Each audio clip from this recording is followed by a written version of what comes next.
Sadie Tang's pen tore through the paper when she signed her divorce papers. A small blot of ink spread across the page like a dried drop of blood. You should be grateful. Me letting you walk away with nothing is the greatest mercy I could offer. Graham Cole sat across the table in his tailored suit, his watch gleaming coldly under the fluorescent lights. He hadn't looked at her once during the entire meeting. Instead, he stared at his phone screen, that faint, infuriating smile playing at the corner of his mouth. The smile Sadie had come to know too well. He was texting her. 5 years of marriage. The first thing she'd learned was how to read Graham's every micro-expression. A frown meant impatience. Glancing at his watch meant he wanted to leave. That smile at his phone, it was always for the same person. Laurel Lynn. Heiress to the Lynn family's auction empire. A socialite worth more than most small countries. Page 3. Sign here. Graham's lawyer slid the document toward her, his eyes cold and clinical behind his glasses. Miss Tang, as you'll understand per the prenuptial agreement, you have no claim to marital assets. Mr. Cole's willingness to forego recovering the living expenses he covered during your 5-year marriage is already a significant concession. Significant concession. Sadie's eyes landed on the cold figure printed on the page. Total household expenses, Graham had covered during 5 years of marriage. 638,000 yuan. Averaged out about 1,063 yuan per month. She almost laughed. They had itemized it so carefully they'd included the discounted winter coat she'd bought last year, listed under non-essential personal expenditure. That coat. She'd bought it because Mabel had complained that her daughter-in-law dressed like a beggar during a family dinner. She'd bitten her tongue and spent money she didn't have on something that finally met Mabel's standards. Done. Can I leave now? Sadie set down the pen. Her voice was so calm it surprised even her. Graham finally looked up. There was something in his eyes. Disdain, assessment, and a flicker of something else. Surprise.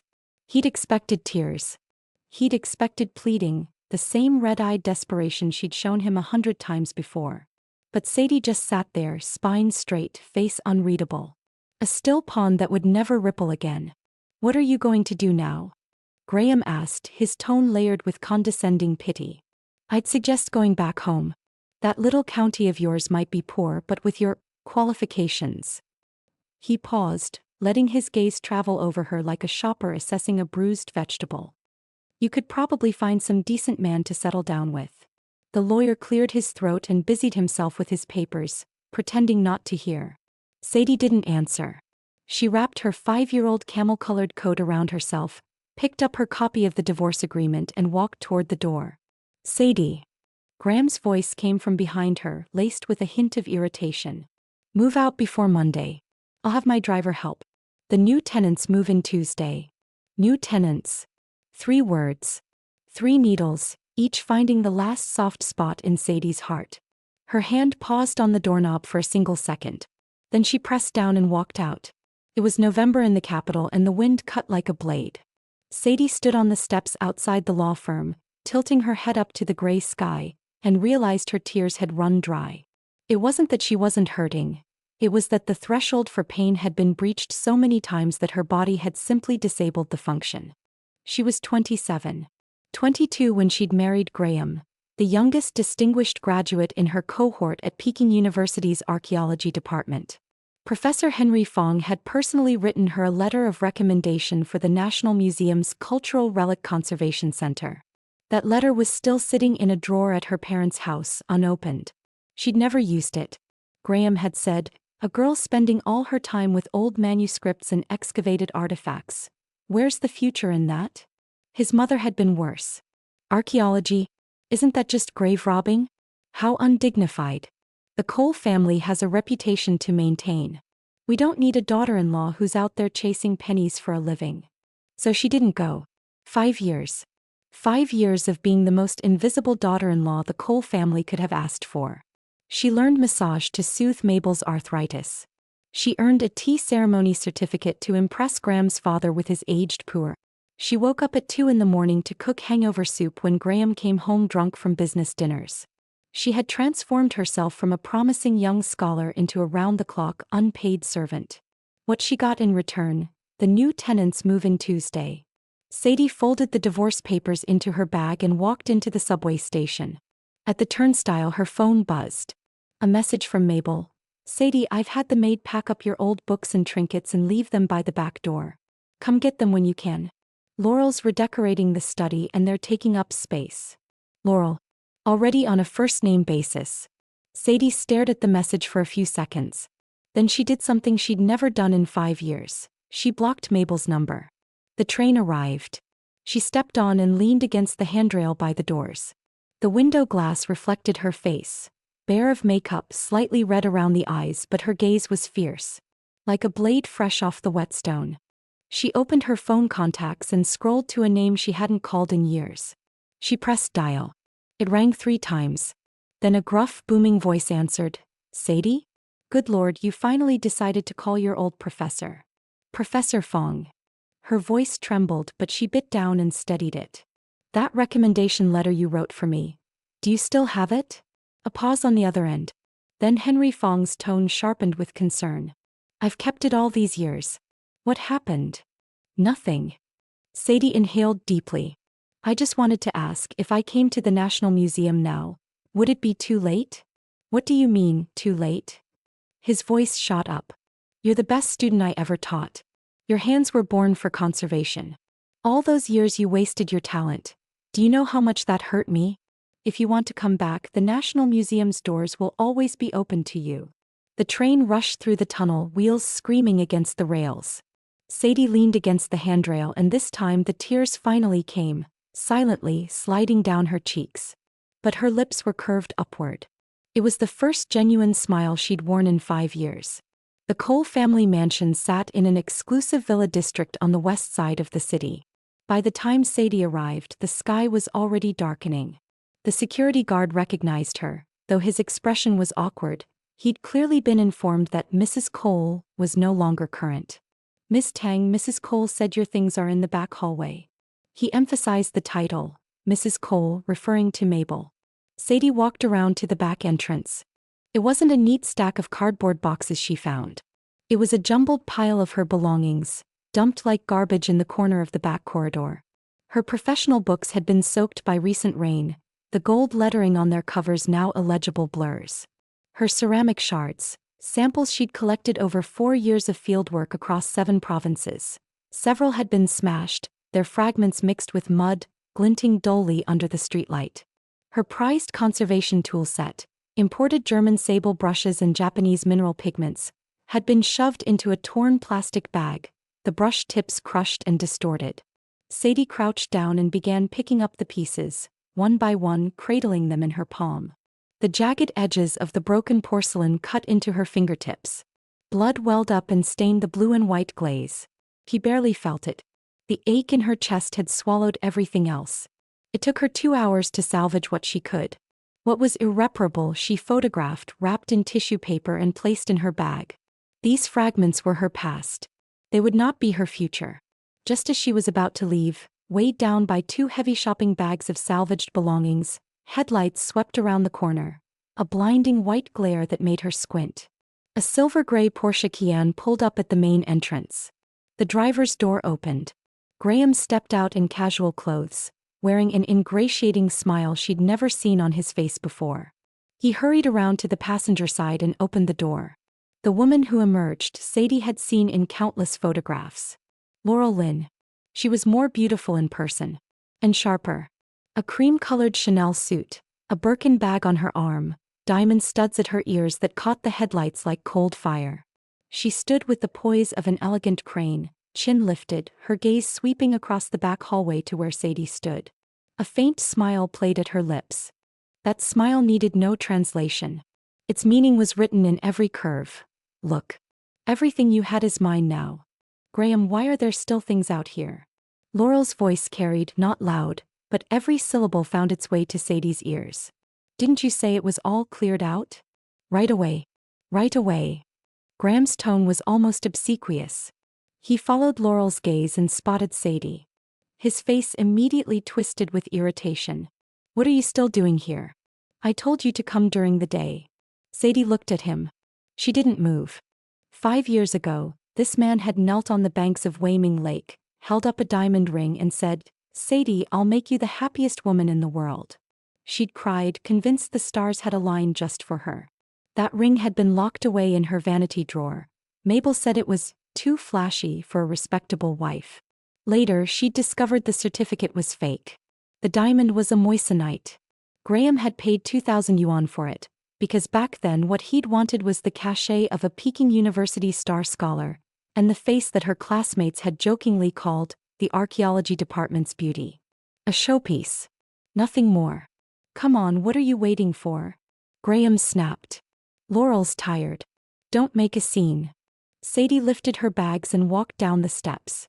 As she passed Laurel, she stopped. "Ms. Lin." Her voice was barely a whisper meant only for the two of them. "I hope you never end up like me, a footnote in someone else's story." Laurel's smile flickered. Sadie didn't look back. She walked into the night, her silhouette lean and straight against the winter wind, like a poplar that had been battered by storms but whose roots still held firm. She walked out of the villa gates and waited at the bus stop. Her phone buzzed again. Henry Fong. "Sadie, I've signed you up for the National Museum's conservator recruitment exam this Monday. Written and practical both. I'll be there." She gripped the phone in her hand, squeezing until her knuckles went white. The bus came and went. She didn't board. Standing in the deepening darkness, she looked up at the city's sea of lights. One of those lights had once been hers, or rather she'd once believed she owned one. Now she knew that light had never been meant for her. It was only a mirror reflecting someone else's glow. She'd mistaken it for warmth. "Okay," she typed back. "I'll be there."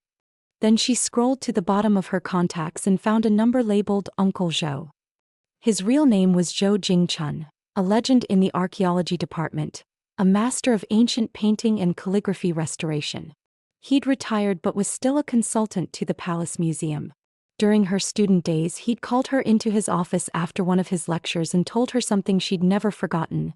"Child, your hands were born for this. Steady. Precise. But most importantly, you care. That's rare." She hesitated for a long moment, then pressed dial. The phone rang for so long she thought no one would answer. Just as she was about to hang up, a booming voice came through. "Sadie? Is that you, child?" "Professor Zhou." Her voice broke. "I want to learn conservation.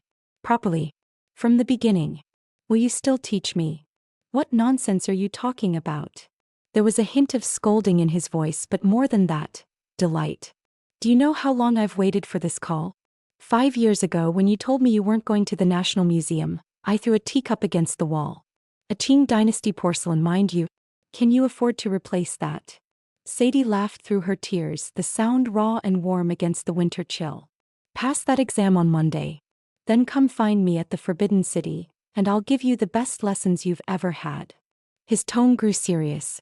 "But I'll be honest with you, this path is not easy. You've lost 5 years. To catch up, you'll have to work 10 times harder than anyone else.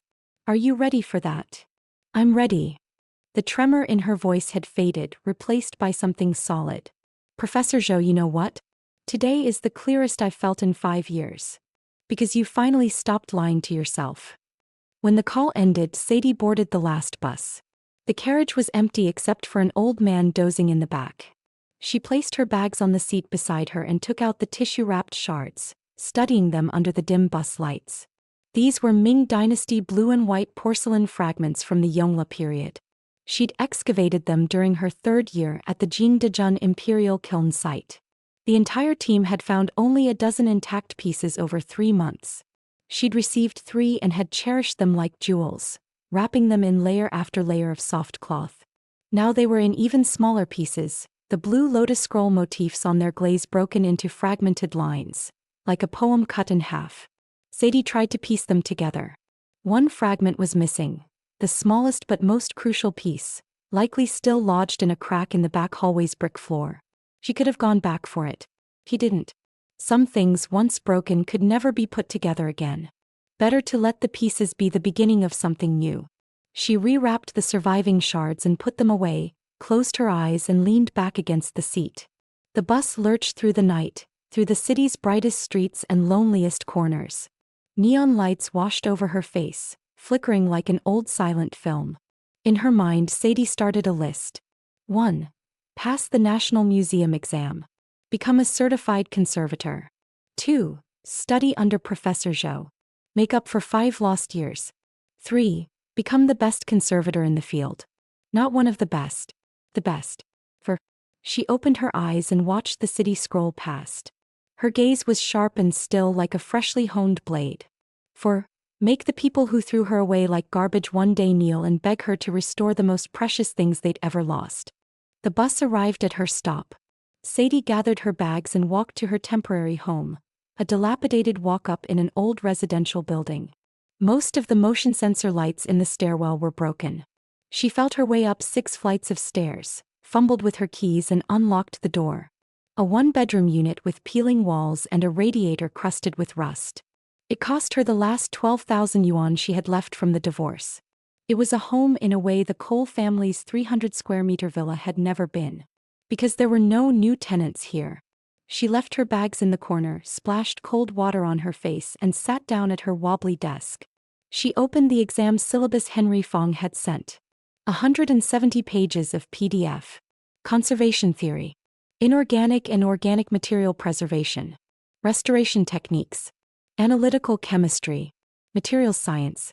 Every page was filled with knowledge she'd once known but had let grow rusty.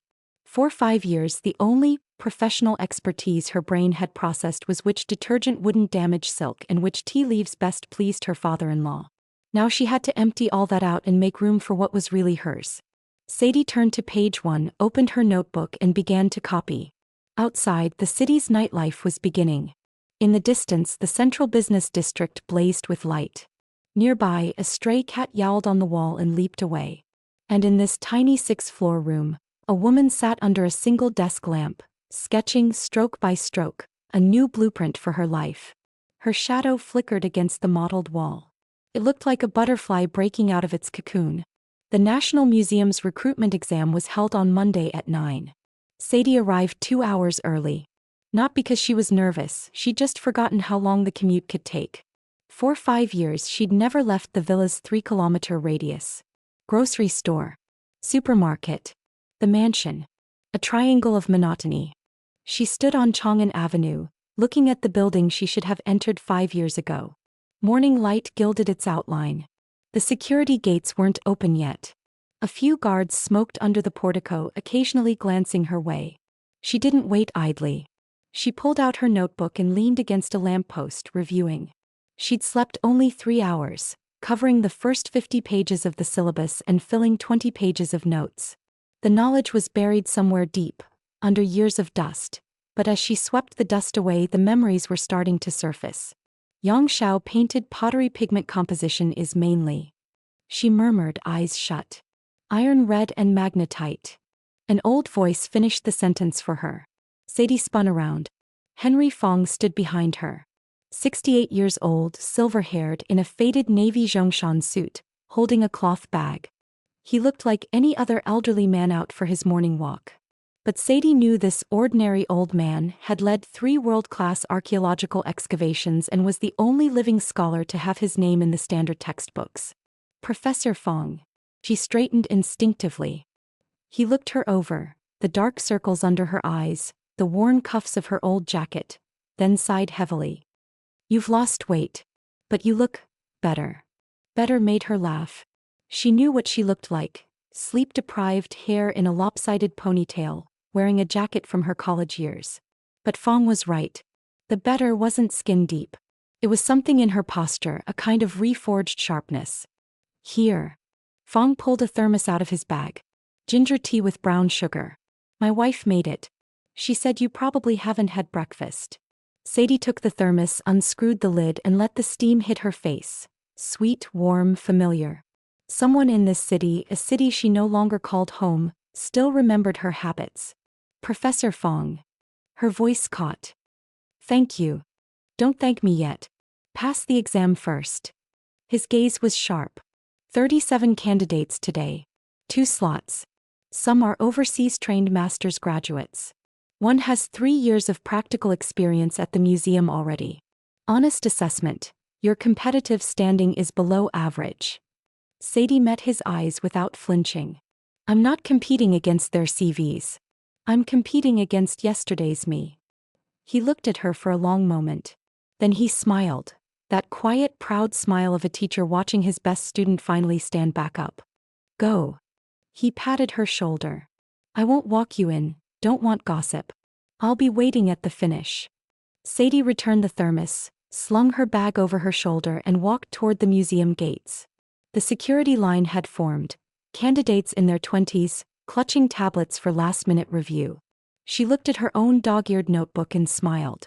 At check-in, the staff member looked at her ID, then at her face, then back at the ID. Her expression shifted. Sadie Tang? You're Graham Cole's ex-wife. The words carried. A few candidates turned to stare. Sadie didn't know how the woman knew. Maybe from society news, maybe the small world nature of the arts. Yes, she said calmly. Is that a problem? No, no problem. The woman handed her an exam card, eyes darting away. 3rd floor, 2nd room. Turn left from the elevator. Sadie took her card and walked to the elevator without a backward glance. 5 years of marriage had taught her one useful lesson. How other people saw you was the only thing you didn't need to care about. The written exam was harder than expected. 3 hours. 6 essay questions spanning every area of conservation. 1 question. Analyze the conservation challenges and propose solutions for silk textiles excavated from the Mwangdui Han tombs. Sadie almost laughed when she read it. She'd written a full field report on that exact topic during a summer camp in her 3rd year. She closed her eyes for a few seconds. The report opened in her memory like a file cabinet, page after page, clear and intact. She picked up her pen and began to write. Halfway through, she realized something. Her hand was steady. Not force still, but naturally bone-deep steady. Thousands of characters, and her handwriting maintained the same pressure and form from start to finish. No tremor. None. Master Zhou had been right. Her hands were born for this. 5 years of washing dishes and scrubbing floors hadn't erased that memory. It had just been buried. Now the dust was cleared and the shine remained. She finished the last question, double-checked her answers and submitted 10 minutes early. In the hallway, she found a young woman, maybe 23 or 24, squatting against the wall with her face buried in her knees. Her shoulders shook. Sadie hesitated, then knelt beside her. Hey, what's wrong? The girl looked up, face streaked with tears. I failed the last question. Completely blank. Couldn't write a word. She started sobbing again. This is my 3rd time.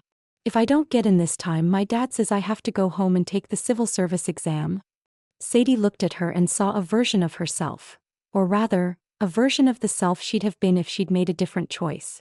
If she'd come straight here instead of marrying Graham. Maybe she would have failed too. Maybe she'd have cried in this very hallway. But failure would still have been better than being a supporting character in someone else's life. You've tried 3 times, Sadie said. That means you really want this. Don't stop. The girl sniffled. What about you? How many times is this for you? First. Sadie stood and brushed off her knees. But I'm 27. If I fail this year, I'll be back next year. If I fail next year, the year after. Until I make it. The girl's tears stopped, she just stared. Is 27 too late to start over? Sadie asked as much to herself as to the girl. I don't think so. Because if you don't start next year, you'll be 28. And the year after 29. 10 years from now, you'll be 37. And that's when real regret begins. She turned to walk away. A few steps later, the girl's voice came from behind her. What's your name? Sadie. Sadie Tang. She glanced back. You. I. The girl wiped her face with her sleeve and a wet, teary smile appeared. I'm Zoe. Zoe Song. If I make it in, we'll be colleagues. Sadie felt warmth spread through her chest.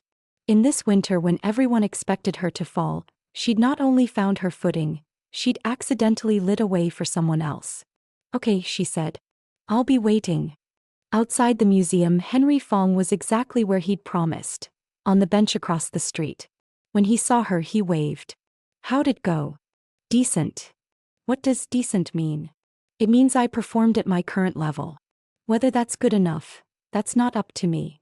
He nodded and pulled 2 steamed buns from his cloth bag, still warm. Pork and cabbage filling. My wife said you'd skip lunch.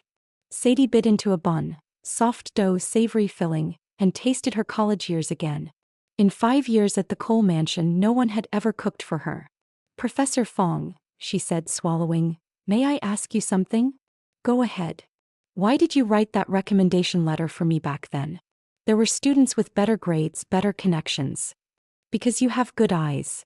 He cut her off, his tone matter-of-fact. Eyes. Yes. Eyes. He turned to look at her, and behind his wrinkled lids, his gaze was startlingly sharp. Restoration is a craft you can learn. Tools you can buy. Technique you can practice. But eyes, those are given. When you look at a piece, you don't see market value or age or workmanship.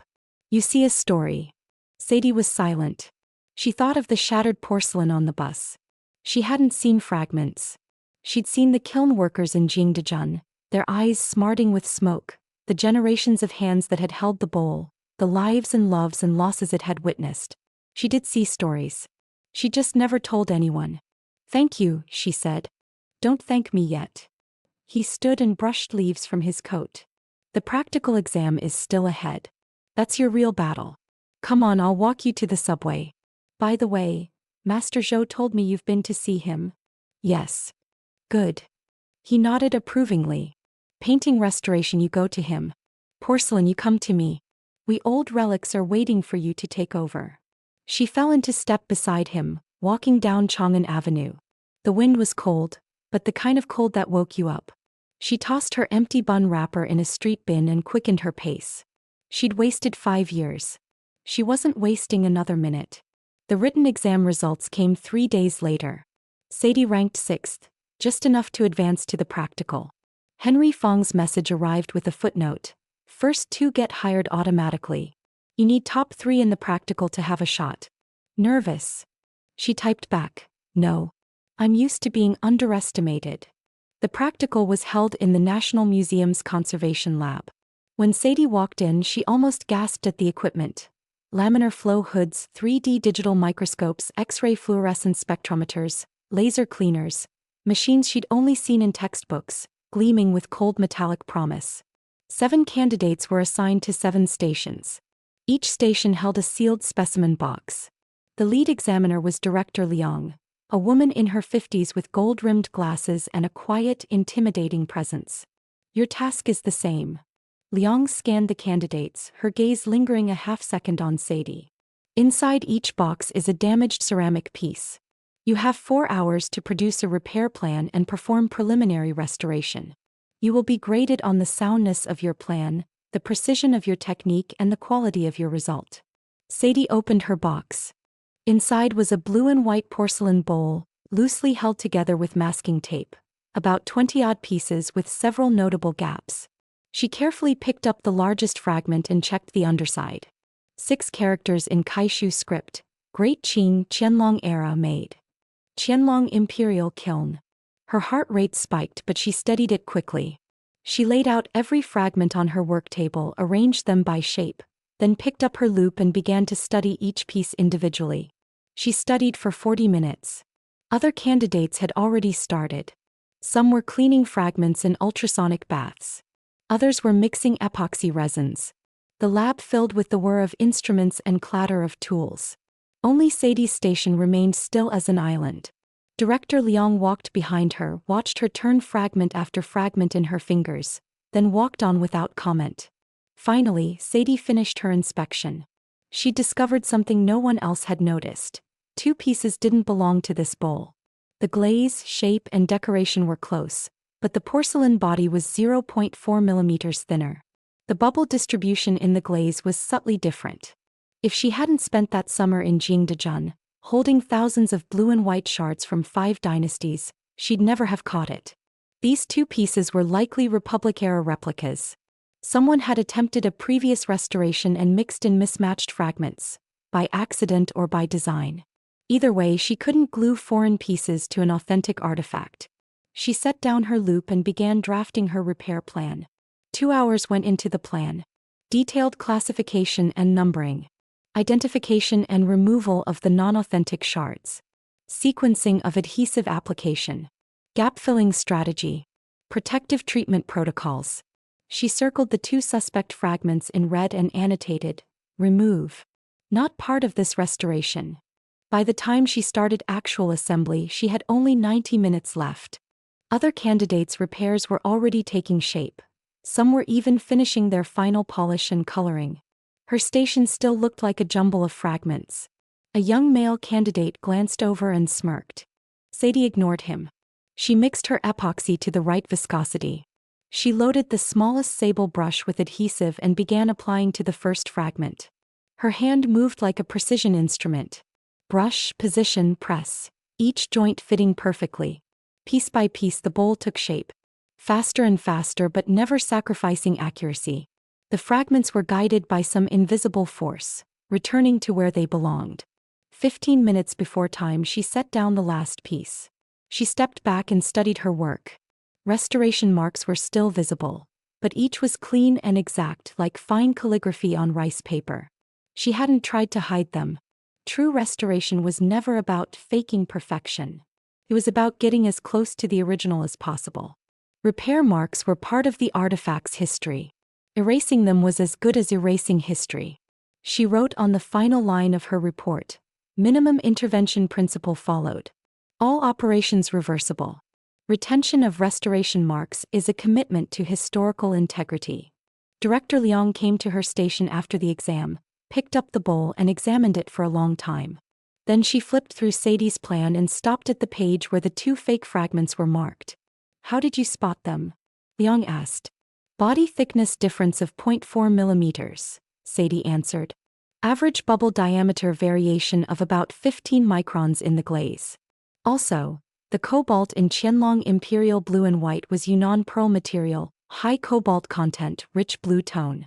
The suspect fragments used industrial cobalt typical of the Republic period, slightly purple-blue undertone. Leong removed her glasses and looked at Sadie. 3 seconds of silence. Felt like 3 years. Where did you learn this? Jing Dejun. Sadie's voice was steady. 3rd-year fieldwork. I spent a summer at the Imperial Kiln site. Handled 3,700 blue and white shards from Yongla to Xiantong. I can tell by touch. Leong put her glasses back on, made a note on her score sheet and said, You may leave. Results in a week. Sadie packed her tools and left the lab. In the corridor, the smirking male candidate was boasting to a friend about his speed. He raised his voice deliberately. Some people spend so much time on fancy gestures. Speed is what matters in the real world. Sadie walked past without a glance, straight to the elevator. When the doors closed, she leaned against the wall and exhaled. Her back was drenched in sweat. Her fingers were trembling from hours of fine work. But while she worked, her hand had been steady. That steadiness was etched into her muscle memory. 5 years couldn't steal it. Her phone buzzed. Professor Fong. Done. Done. How do you feel? Sadie thought for a moment, then typed, I did something no one else in that room did. What? I didn't lie to the artifact. He walked out of the museum. Dusk was falling. Chang'an Avenue's streetlights flickered on in sequence, a river of light. She headed for the subway. Her phone rang. Not Henry Fong. Grim. He stared at the name. She'd deleted his number, but she'd memorized it. She answered. Sadie. You finally picked up. Graham's voice carried a frantic edge she'd never heard before. That blue and white brush pot from my mother's study. Did you take it? What brush pot? Sadie frowned. Don't play dumb. It was on the 3rd shelf, lotus scroll pattern. My mother said it was missing after she had your things cleared out. Who else could it be? Sadie closed her eyes and breathed. That brush pot. It was the only genuinely valuable antique in the coal house. A Jiaqing-era blue and white porcelain brush holder. Graham's father had bought it at auction decades ago for 200,000 yuan. She'd never touched it. Mabel had explicitly told her to keep her hands off things you can't afford to break. I didn't take it, Sadie said levelly. I have no interest in anything belonging to your family. You say that, but now something's missing. Then call the police. She cut him off. Report it. If I took it, I'll face the consequences. If I didn't, never call me again. Silence. Graham clearly hadn't expected that. In his memory, Sadie was the woman who'd silently take whatever he threw at her, tears welling in her eyes. This calm, hard voice took him by surprise. You've changed, he said, a note of almost wounded accusation in his voice. Sadie laughed. Yes, I did. Thank you for reminding me. She hung up. Then she stood on Chang'an Avenue in the cold wind and laughed until she bent over. It wasn't joy, it was absurdity. He'd ground her dignity under his heel when she was at her most vulnerable, and now that she was standing up, he had the nerve to sound wounded. She changed. Once she'd been the fool who turned the other cheek. Once she'd been the idiot who thought self-sacrifice was love and martyrdom was virtue. Not anymore. Now she was a conservator who'd restored a Qianlong bowl in 4 hours. A professional who could detect 0.4 millimeters of difference by sight. A protégé of 2 living legends. Her worth had never been grams to measure. Sadie straightened, wiped the laughter tears from her eyes and strode toward the subway. Her phone buzzed again. Master Zhou. Child. How was it? Decent, Professor Zhou. Fong told me about the fake fragments. Good eye. I'll tell you, regardless of how the scoring goes, your professional instincts have already impressed the museum. Now come to the Forbidden City. I want to show you something. What? You'll see when you get here. His voice had a mysterious edge. And bring your tools. By the time Sadie reached the Palace Museum's western gate, it was fully dark. The vermilion walls rose against the night, silent and sovereign.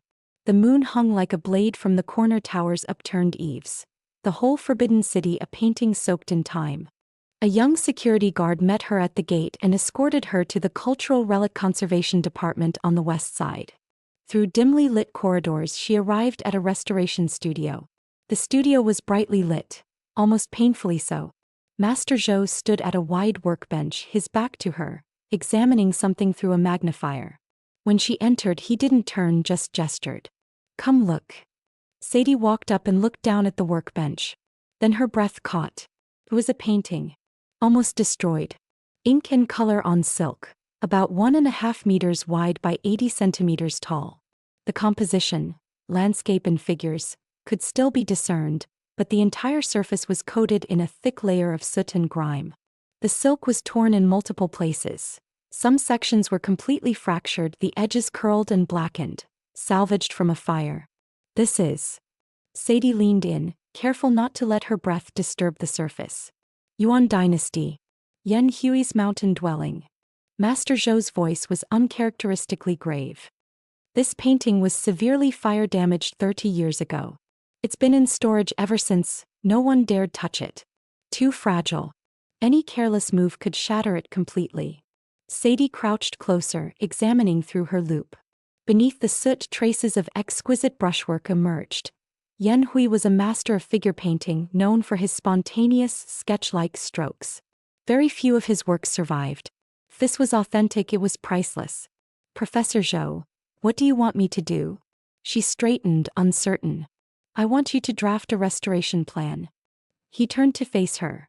The studio light carved deep shadows into his wrinkles. Not to execute it, you're not ready. I'll be honest.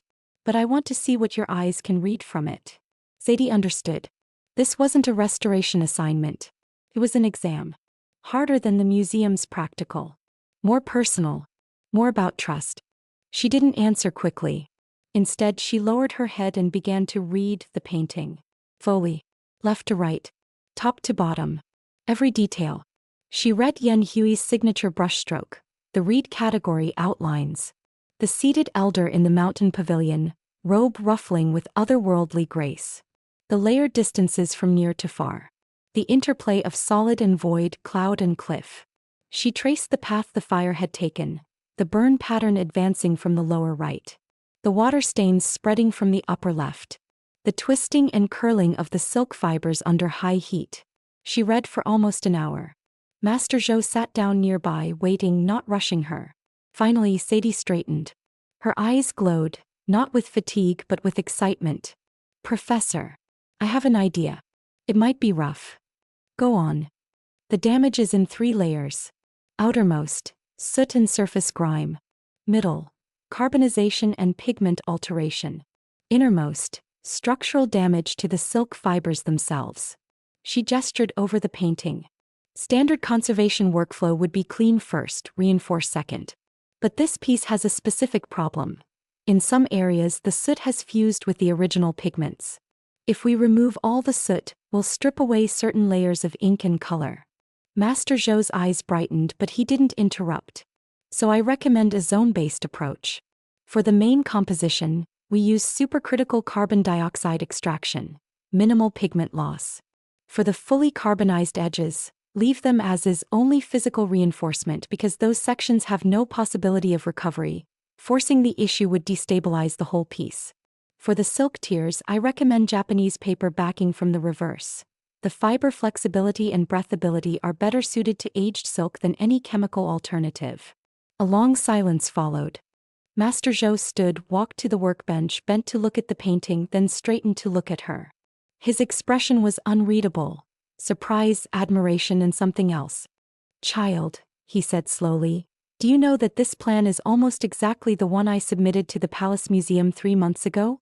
It took me 30 years of experience and 2 months of deliberation to arrive at. You saw it in an hour." Sadie was stunned. Henry was right. Master Zhou shook his head, laughing ruefully. "Your eyes can see what others can't. That's not technique, that's talent. And talent, even buried for years, never dies." He reached beneath the workbench and pulled out a wooden box. Inside, perfectly arrayed, were a complete set of conservation tools. Various sable brushes, tweezers of every size, professional-grade magnifiers, Japanese mineral pigments, and several bottles of reagents Sadie didn't recognize. "This is yours." He pushed the box toward her. "I've used these for 20 years. They're yours now. Not for free. If the museum hires you, you come here 1 day a week to train with me. If they don't, you still come. I'm old. I have more paintings to restore than I have hands." Sadie looked at the box. Her eyes stung. She wiped them with the back of her hand, took a deep breath, and accepted the box with both hands. "Professor Zhou, I will not disappoint you. I know." He patted her shoulder. "Because now there's light in your eyes." Sadie left the Forbidden City around 10. She walked along the moat, the cold moon reflected on the water's surface, shimmering like scattered silver. Her phone buzzed. Zoe Song. The girl who'd cried in the hallway. She'd passed the written, ranked 11th, and was moving on to the practical. "Sadie. I made it." A string of crying, laughing emojis followed. Sadie smiled and typed back, "Congratulations. Where you fell you can stand. When you get into the museum I'll take you for dinner." She looked up at the moon. Crescent. A thin silver sliver. But its light was still bright enough to cut through the dark. She thought of how some things, like people, could be broken or obscured, yet still retain their essential brightness. One day they would shine again. She cradled Master Zhou's toolbox and walked through the empty streets to the subway. The last train was nearly empty. She sat by the window, the box on her lap, her fingers tracing a scratch on the lid. A mark Master Zhou had accidentally made while restoring a painting decades ago. He'd pasted a small note beside it. "Autumn, year of the rat. Restoring a song fan painting. Press too hard. Scratch the lid. Let this be a warning." A restorer who preserved even the scratches on his own toolbox. Because scratches too were part of history. That reverence for wholeness moved Sadie more than any technique. She arrived home near 11. She flicked on the light. The tiny room, her books, her tools, the box of shards in the corner. It was all she had. But it was all hers. Not Graham's. Not the Cole family's. Not anyone else's. It was hers. She sat at her desk, opened Master Zhou's toolbox and took out each piece, polished them with a soft cloth and arranged them neatly before her. These tools would accompany her for decades to come. She didn't know how long it would take to become a master restorer. 5 years? 10? He didn't care. Because from now on, every day was lived for herself. Her phone buzzed again. A message from an unknown number. "Miss Tang. My name is Winnie Chin. I was the head housekeeper at the Cole residence. Regarding the missing blue and white brush pot, I have important information. If you're available tomorrow at 3 p.m. the Starbucks in China World Tower 3. Please come alone." Sadie stared at the message. Winnie Chin. She remembered her. A woman in her 40s who'd left the Cole household unexpectedly in Sadie's second year of marriage. She'd left suddenly without notice. Sadie had thought it odd, but Mabel had brushed it off. She had personal matters. Sadie hadn't questioned it. Now Winnie had resurfaced. with information about the brush pot. That pot. What was the real story? Sadie read the message 3 times. Then typed back, okay. She set the phone down and looked out at the night. The distant CBD still glowed, scattered stars in the urban sky. The city never slept, but for the first time in years she knew she could. Sadie picked up her pen and turned the page of her notebook. Her shadow, thrown by the desk lamp, flickered on the wall, alongside Master Zhou's toolbox, Henry Fong's thermos, and the wrapped bundle of ceramic shards. Those fragments hadn't been restored yet. But she'd already started mending herself. The Starbucks in China World Tower 3 p.m. Not busy. Sadie took a seat by the window, ordered the cheapest coffee and waited. She placed her phone face up on the table. The sun streamed through the glass, warm on her skin, but her nerves were on edge. At 3:02, a middle-aged woman entered and scanned the room. Her eyes landed on Sadie and she walked over. Winnie Chin had aged considerably in 5 years. Gray down jacket. Short-cropped gray-streaked hair. Deep wrinkles around her eyes. She sat down across from Sadie, her large canvas bag at her feet, and glanced around warily before speaking. Ms. Tang. Thank you for meeting me. Her voice was low. Please, just Sadie. She pushed the untouched latte she'd ordered for Winnie across the table. I got this for you, warm up. Winnie blinked, took the cup and sipped. Her hands trembled slightly, her nails cut short, knuckles thick from years of labor. Winnie, you said you had information about the brush pot? Sadie kept her voice gentle. Winnie set the cup down and pulled a manila envelope from her canvas bag. She didn't open it immediately. Instead, she met Sadie's eyes with a complicated expression. Guilt, hesitation, and long-suppressed anger. What I'm about to tell you may sound incredible, she said. But I have no reason to lie. I believe you. That brush pot, it wasn't just an antique. Sadie waited. The blue and white lotus scroll brush pot in Mr. Cole's study. It's authentic Jiaqing Imperial. Mr. Cole's father bought it at a poly auction 20 years ago.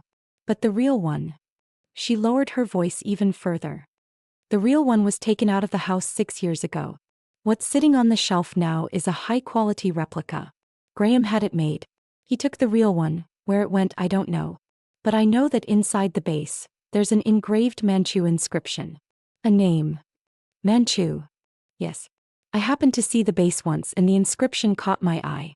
Then the pot was replaced. I knew something was wrong. A flicker of fear crossed her face. Soon after, I was let go. Not enough staff needed, they said. But I knew. I'd seen something I shouldn't have. Sadie's mind raced. Graham had replaced the authentic pot with a copy, which meant the pot's value was far greater than 200,000 yuan. And the Manchu inscription made it almost certainly a piece from the imperial collections. A provenanced artifact. Have you told anyone else? Sadie asked. No. Winnie shook her head. I've carried this secret for 6 years. The Cole family has power in this city, you know that. I'm just a housekeeper. I couldn't afford to cross them. Then why tell me now? Winnie was quiet for a long moment. When she spoke again, her voice shook with barely suppressed anger. 2 months ago, my daughter started an internship at Laurel Lynn's auction house. She's a museum studies major. Laurel had her sorting materials for an upcoming auction, and one piece was a blue and white lotus scroll brush pot.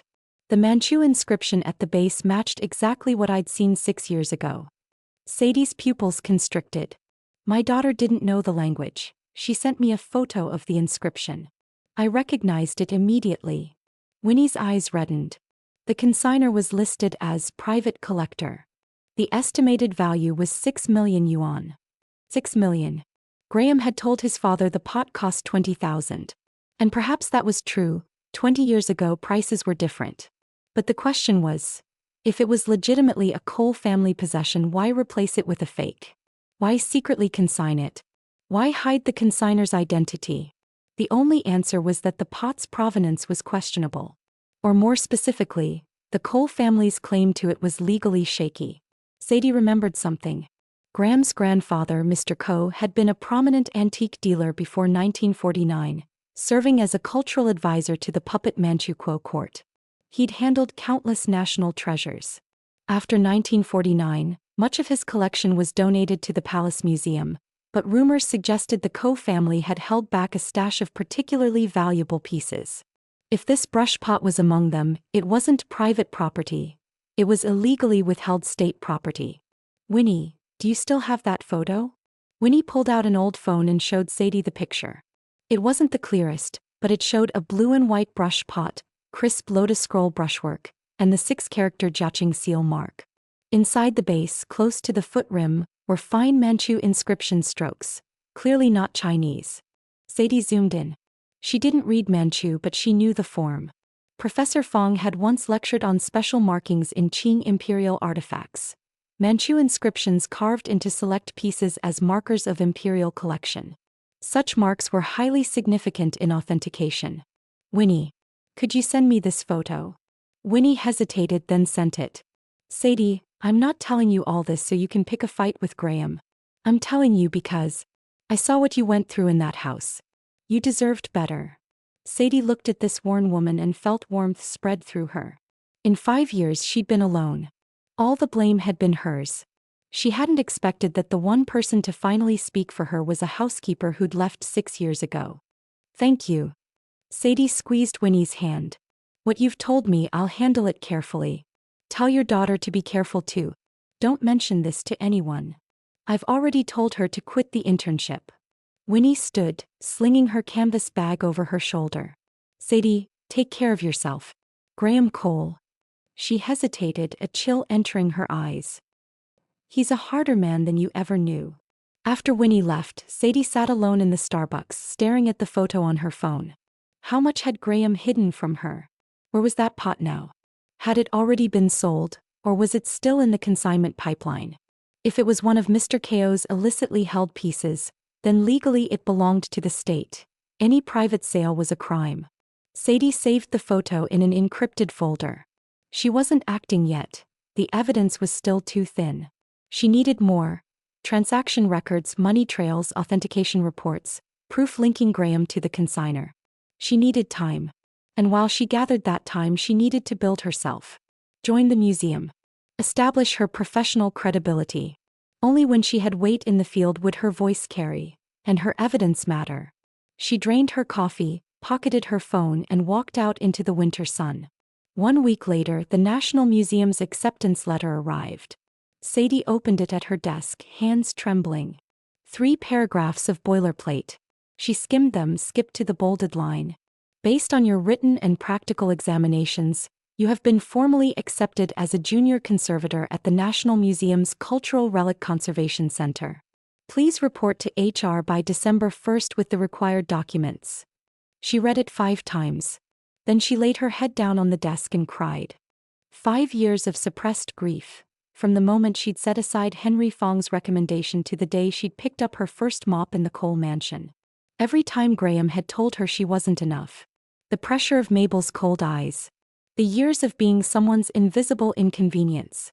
She cried until she was empty, then she sat up, wiped her face and called Henry Fong. Professor, I got in. A beat of silence. Then his booming laugh filled her ear, turning into a cough. I knew it. I knew you could do it. Your aunt is cooking braised pork tonight. Come for dinner. Okay. He was still crying, but she was smiling. Don't cry. You're a professional now, he said. Call Master Zhou. Tell him. She called Master Zhou. He was matter-of-fact. Good. Come to the Forbidden City tomorrow. We begin. But she could hear him smiling through the phone. When she hung up, she just sat there letting the moment settle. Then she opened her banking app. Balance, 3,200 yuan. That was all she had. Graham had kept the card with 120,000 yuan, her pre-marriage savings. She'd chosen not to fight for it. It wasn't worth facing him again. 3,200 yuan. It wouldn't last until her first paycheck. But she wasn't afraid. She opened WeChat and posted, conservation tool maintenance and basic ceramic authentication consultations available. Rates negotiable. Credentials. National Museum Conservator. Within minutes, her university alumni group exploded. Classmates who hadn't heard from her in years came flooding in. An older alumnus who ran an antique shop in Panjiayuan messaged immediately, Sadie, I've got a batch of old ceramics that need cleaning. Good volume, fair price. Interested. Yes. Very interested. They negotiated a rate and then a second message arrived. From her old roommate Nina Shin, now a curator at a private museum. No business talk. Just, Sadie, you look human again. I'm coming to see you this weekend. Human again. 4 words that distilled the last 5 years. Sadie replied, come. I'll treat you. No paychecks yet though, so it's street food.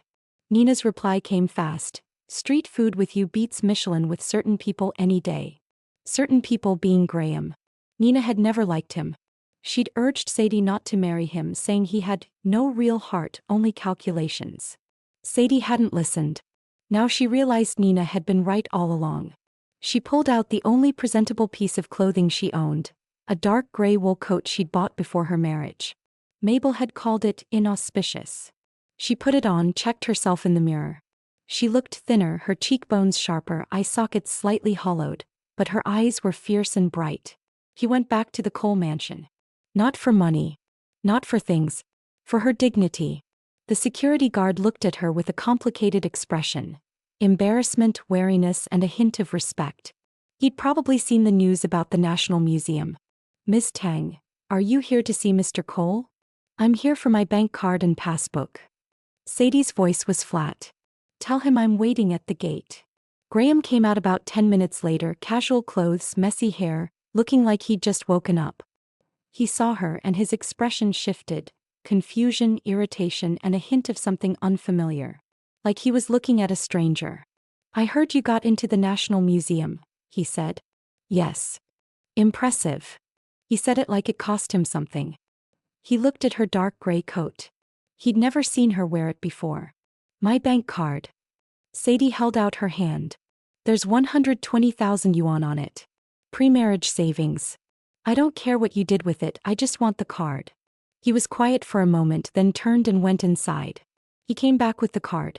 I didn't touch it, he said, his voice lower. I'm not that petty. She verified the balance. He was telling the truth. One more thing, she said. That blue and white brush pot. You said it went missing last week. His face changed, his eyes sharpening. What do you mean? I mean. She met his gaze, word by deliberate word. Are you sure it was still authentic when it went missing? His pupils dilated. A fraction of a second's loss of control, but Sadie saw it. Her eyes, trained to spot 0.4mm discrepancies, had caught his flicker of panic. What are you talking about? His voice rose. Of course it was authentic. We bought it at auction 20 years ago, we have the receipt, the certificate. Then call the police. Sadie cut him off, calm. A 6 million yuan piece goes missing and you suspect your ex-wife who left with nothing. Does that make sense? How do you know its worth? He stopped mid-sentence. 6 million. Sadie finished. Educated guess. Looks like I guessed right. Graham's face went from red to white to a sickly gray. He looked at her with an expression she'd never seen from him, wariness. He was wary of her now. Sadie. His voice dropped, almost pleading. You don't understand the situation. Don't get involved. I'm not planning to. She stepped back. I came for my things. Now I have them. Your brush pot has nothing to do with me. She turned. Wait. She looked back. You. He seemed to have a dozen things to say but only managed. You've changed. The second time he'd said it. She thought how sad he was. A man permanently trapped in his own world, incapable of understanding why someone he'd crushed would stand back up. Graham, she said calmly. I haven't changed. I've just stopped pretending. She turned and walked away. Her spine was straight. Her gray coat fluttered in the winter wind like a banner. She didn't look back. She'd learned that looking back was the most useless action in the world. Nina Shin arrived that weekend. She looked healthy, shorter hair, a green parka, a huge backpack. She toured Sadie's tiny apartment, examined every corner, then sat down on the creaky bed and sighed. You know what I want to say right now? That this place looks worse than our dorm? No. Nina's eyes were reddening. I want to say, this dump has more soul than that 300 square meter Cole mansion ever did. Sadie laughed and sat beside her. They squeezed onto the narrow bed just like they had in their dorm. How did you survive those years? Nina asked. Not physically. In here. He touched her chest. Sadie thought. The first 4 years I lived on autopilot. Told myself to just get through it. The last year I lived on hate. Woke up every morning thinking why he wouldn't just die. After the divorce. She paused. After I was too busy to hate. Busy is good. Hate is exhausting. Especially hate for someone who's not worth it. And you? Sadie asked. That boyfriend 6 years? Nina's smile faded. Ended. He cheated. I caught him at a hotel. I wanted to burst in and tear them apart, but I didn't. Why? I sat in the lobby for 10 minutes and realized, what would breaking in accomplish? Scream at her? Fight him? Then he'd kneel and ask me to forgive him and I would, and we'd go on. Settling. I don't want to settle. I can be poor, tired, alone, but I won't settle. Sadie squeezed her hand. The two women sat in the small room wordless. Wind rattled the laundry on the balcony. A child's laugh drifted up from the street. Ordinary sounds that built an ordinary afternoon. But in this tiny space, something stronger than sound moved between them. The warmth of two women who had crawled out of their own ruins. By the way, Nina said, pulling a file from her bag. That photo you sent of the brush pot. I ran it through our museum's database. Found something. Sadie sat up. Nina handed her a printout. A paper from an academic journal, published 11 years ago, titled, The Study of Manchu Inscriptions on Qing Imperial Jiaqing Period Artifacts. The author, Professor Zheng Huijin, a retired palace museum specialist. In this paper, Nina flipped to the appendix. Zheng identified a special marking system. The Jiaqing emperor liked to have selected pieces engraved with the Manchu text of his own imperial poems as an inner treasury secret mark. Only 7 such pieces are known to exist, all in the Palace Museum or the National Museum. She pointed. Item number 7, a blue and white lotus scroll brush pot, base engraved with the Manchu translation of the emperor's poem, Ode to the Blue Lotus. This piece was lost before 1949. Whereabouts unknown. Sadie studied the fuzzy black and white photo in the paper. The inscription layout matched Winnie's picture. There's a footnote. Nina turned to the final page. According to the author's research, this brush pot was last traced in 1946, handled by the Peking antique dealer Mr. Ko, after which its location is unknown. Mr. Ko, Graham's grandfather. The chain was complete. A Jiaqing imperial artifact, taken into private collection by Mr. Ko in 1946. Replaced by a fake 6 years ago. Now consigned to auction for 6 million yuan. 3 generations of the Cole family had been involved in a 70-year illegal possession case. Nina, this is bigger than I thought. I know. Which is why you need to hold your position. Nina was serious. You have Winnie's testimony and photographs, but that's not enough for criminal charges. You need harder evidence. Graham's consignment records, money trails, or direct proof of Mr. Ko's illegal withholding. Understood. Sadie put the paper away. I won't rush. My priority is to establish my professional standing. When I have weight, my evidence will carry weight. Nina looked at her with a deep respect. You really have changed. Old Sadie would have charged straight to Graham and confronted him. Because I was stupid. Because you were kind. Nina corrected her. Kind enough to believe in someone who didn't deserve it. But now you know, some people don't deserve your kindness. They looked at each other and laughed, a little raw, a little relieved. They'd both crawled out of the mud, still muddy but on solid ground. 3 years passed. Sadie stood in the National Museum's conservation lab, working under a microscope, filling a crack in a Ming silk painting. Her hand was steadier than ever. 3 years of intensive restoration had honed her precision, her patience, her soul. Sadie, someone to see you. Her intern Zoe Song poked her head in. From Laurel Lynn's auction house. They say it's important. Her hand stilled for a moment.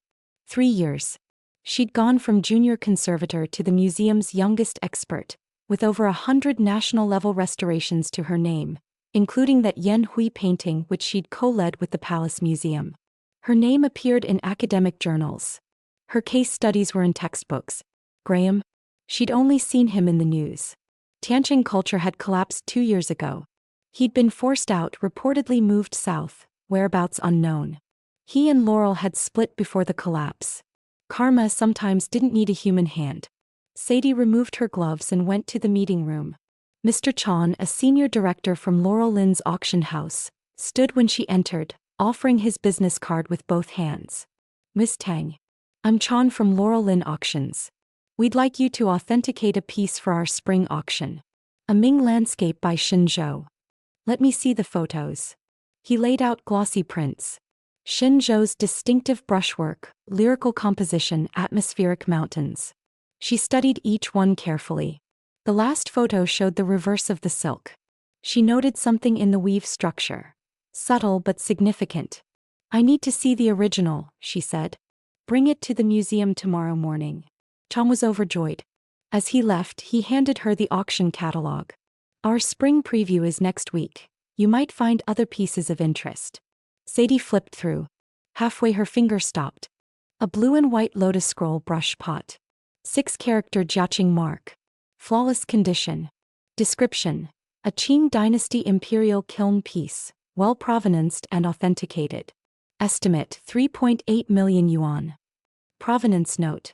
Consigned by a private collector who acquired it at auction 20 years ago. Sadie smiled slowly. Provenanced and authenticated.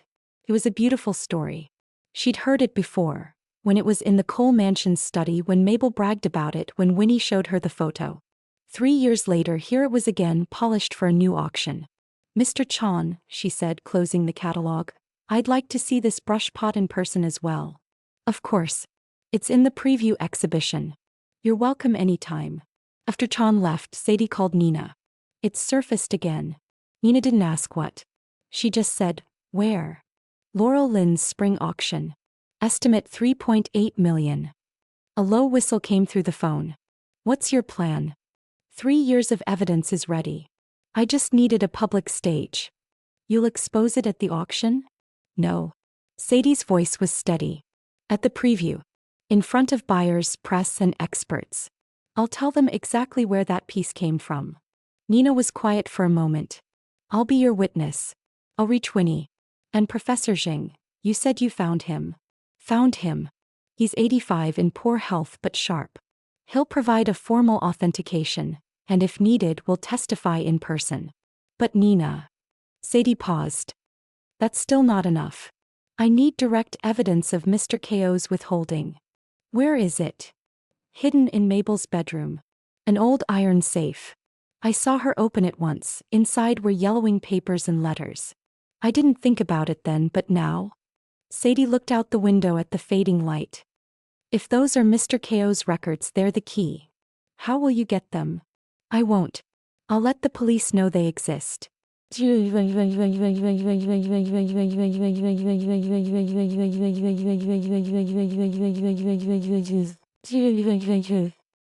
days later, the spring auction preview was held at the China World Hotel. Sadie walked into the exhibition hall, already crowded with collectors, investors, press, and industry insiders. Her arrival caused a ripple. Her reputation preceded her. She made her way through the room, smiling politely, scanning the corners. She was looking for Graham. If this brush pot was connected to him, he'd be here as the consignor or just watching. He wasn't there. Perhaps he didn't dare come. Perhaps he was out of the city. Perhaps he was watching through others' eyes. She stopped in front of the glass case holding the blue and white brush pot. Spotlight from above made the glaze glow like warm jade.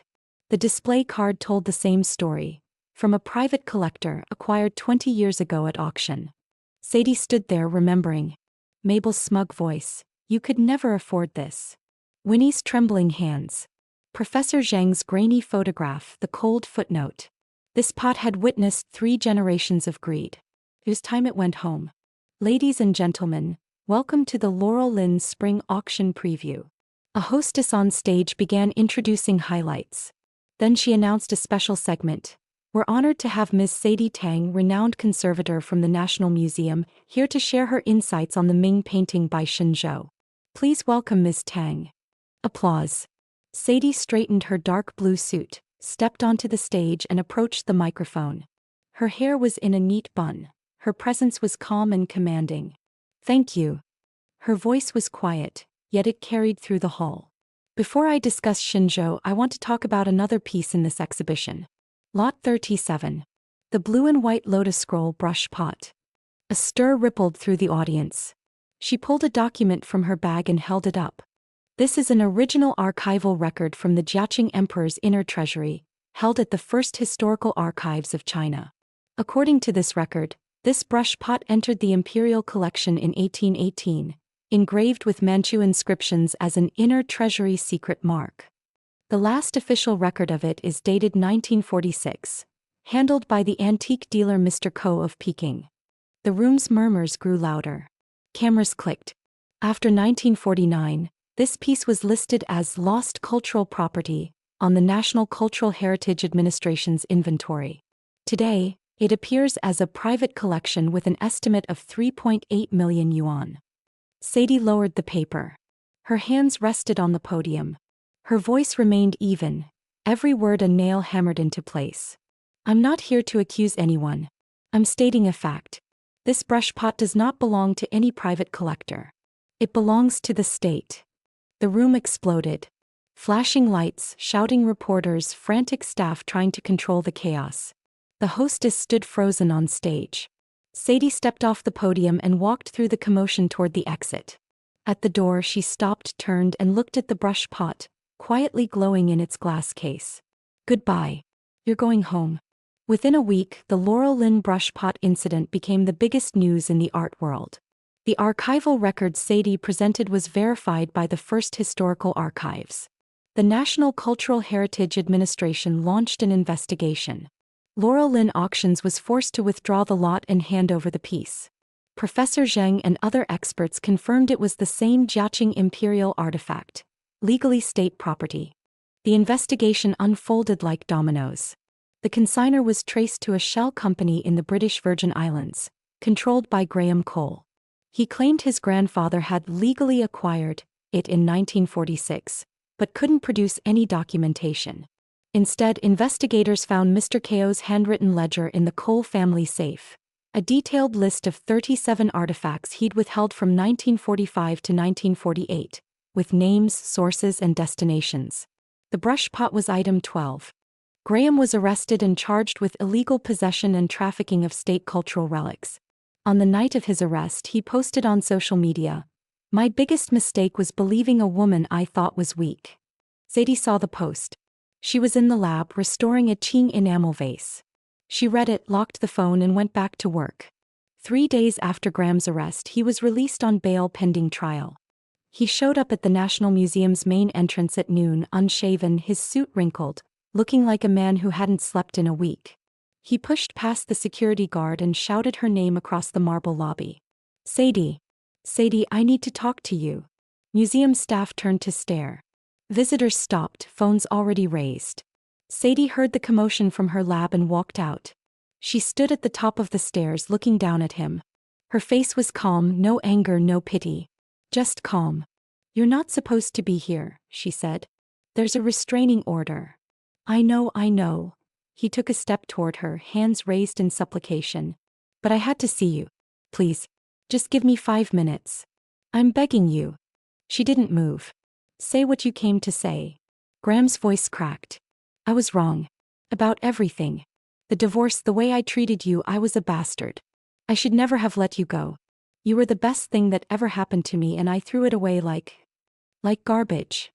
Sadie's tone was flat. "You mean like the garbage you had my things dumped in?" Yes, that. I was an idiot. But we can fix this. We can start over." Sadie laughed. A single, quiet, humorless breath. "Start over? Graham, you had me sign a contract that itemized my winter coat as non-essential expenditure. You let your mother throw my degree work in the rain. You told me I was nothing. And now you stand here and say, start over? What exactly do you think I'd be starting? A new career of being your doormat?" No, I've changed." "You haven't changed." She descended 2 steps, stopping just out of arm's reach. "You're still the same man who thinks the world revolves around him. The only difference is that now you're desperate and I'm not." Graham's face crumpled. "Please, I'll do anything. Just don't let them take everything. The family's been destroyed. My mother's in the hospital. I've lost everything, Sadie. You lost everything the day you decided I wasn't worth keeping. she said quietly. You just didn't notice until now. She turned away. Sadie. She raised her hand without looking back. Security. Two guards took Graham by the arms and walked him toward the exit.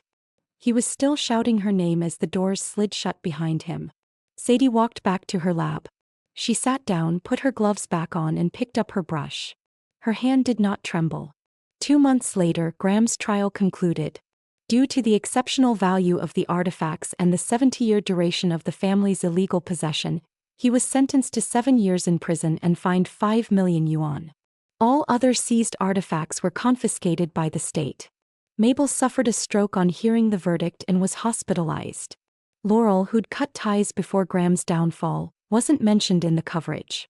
She still lived her society life, but her auction house had lost major clients and never fully recovered. Sadie learned all this from Nina and the news. She didn't ask. Her life was too full for the people who'd walked out of it. Another year passed. Sadie was promoted to deputy director of the museum's conservation center, the youngest deputy research fellow in National Museum history. That same year, she won the top National Restoration Award for her work on a Western Zhou bronze. At the ceremony held in the museum's main auditorium, she walked to the stage in a dark green qipao, the first major purchase she'd made after starting at the museum, costing 2 months' salary. Its hue reminded her of Rue Kiln glaze, the green of aged moss, quiet, enduring, understated. Miss Tang, please share your thoughts. She stepped to the podium. Down below she saw Henry Fong in the second row, beaming. Master Zhou, his hair now fully white but his posture still straight. Nina waving from the back, eyes red. And Zoe Song, her protégée, the girl who'd cried in that hallway years ago, clapping wildly. People often ask me, Sadie began, how I achieved so much in such a short time. My answer is simple. She paused. I spent 5 years learning what wasn't worth it. The hall fell silent, then erupted in applause, respect, recognition, and congratulations for a woman who'd climbed out of ruins. I want to tell everyone still in the dark, she continued, that the people, the things, the efforts, and the grievances that aren't worth it, their only value is to show you more clearly what is worth it. The people worth loving. The work worth doing. The goals worth your all. If you don't know yet what's worth it, don't rush. First, walk away from what's not. What is worth it will meet you along the way. She raised her award and bowed. 3 years into Graham's sentence, he sent Sadie a letter.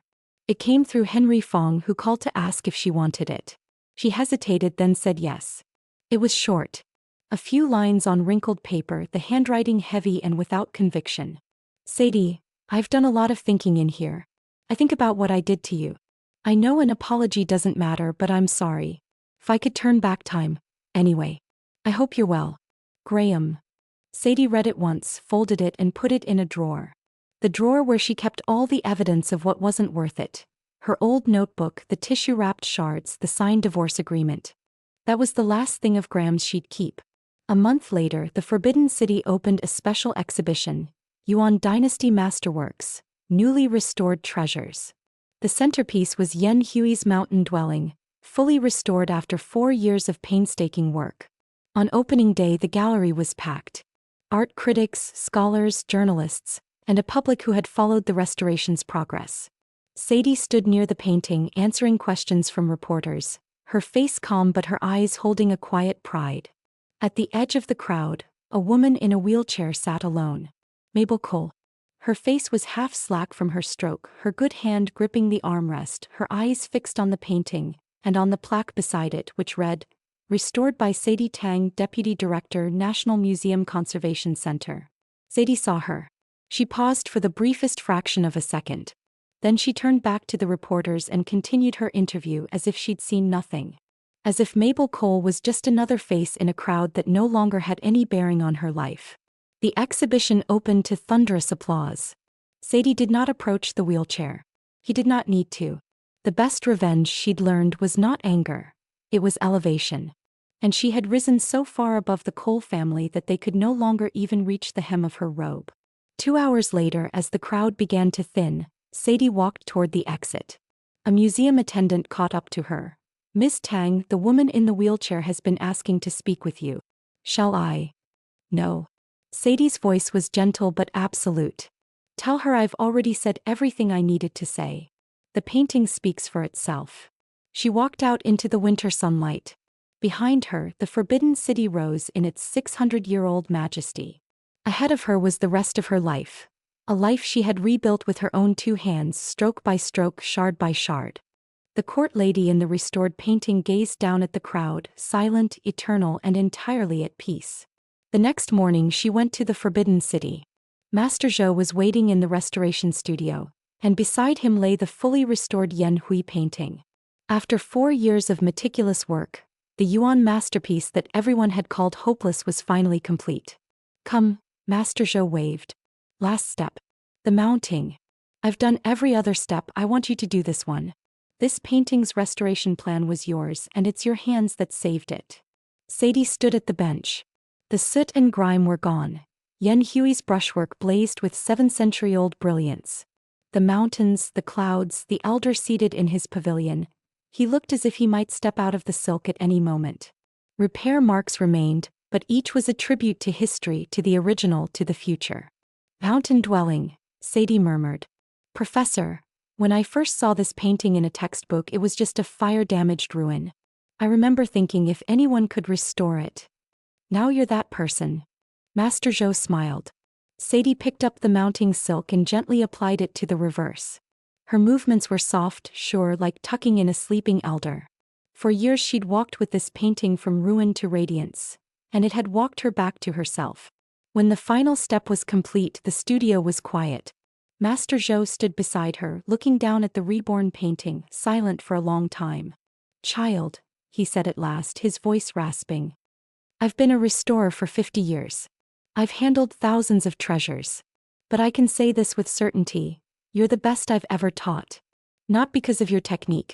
Technique can be taught. Because of your heart. She looked up at him. You have a heart that can speak to the relics, he said. Such a heart can heal anything, including itself. Sadie's eyes blurred, but she didn't let the tears fall. She looked at her hands, stained with pigment and adhesive, hands that had signed a divorce, handled broken porcelain in the cold, and studied late into the night in a tiny apartment. These hands had known ruin. Now they knew wholeness. And now they had just restored a Yuan dynasty masterpiece. She walked out of the studio. Dusk was falling over the forbidden city. Golden light spilled over the glazed tiles, bathing the ancient complex in a warm amber glow. The tourists were gone. The world was quiet. She walked along the palace road, the 600-year-old flagstones polished smooth by time. At the square before the Hall of Supreme Harmony, she stopped. The central axis of the forbidden city opened before her. Layer upon layer of halls and gates standing in silence, elders who had outlived dynasties. He felt like one of them. Battered, worn, but never fallen. Her phone buzzed. Nina, street food tonight? My treat. Sadie smiled and typed back, if you're paying, I'll eat twice. She quickened her pace and walked out of the east gate. Outside was the modern city, honking horns and traffic, the absurd contrast of old and new. She stood on the threshold of 2 worlds and took a deep breath of winter air, smell of roast sweet potatoes and chestnuts, the warmth of ordinary life. She'd been a prisoner in a gilded cage for 5 years. Now she'd returned that cage to the people who belonged in it and walked free. Behind her, 600 years of imperial history. Before her, the rest of her life. Sadie strode into the dusk.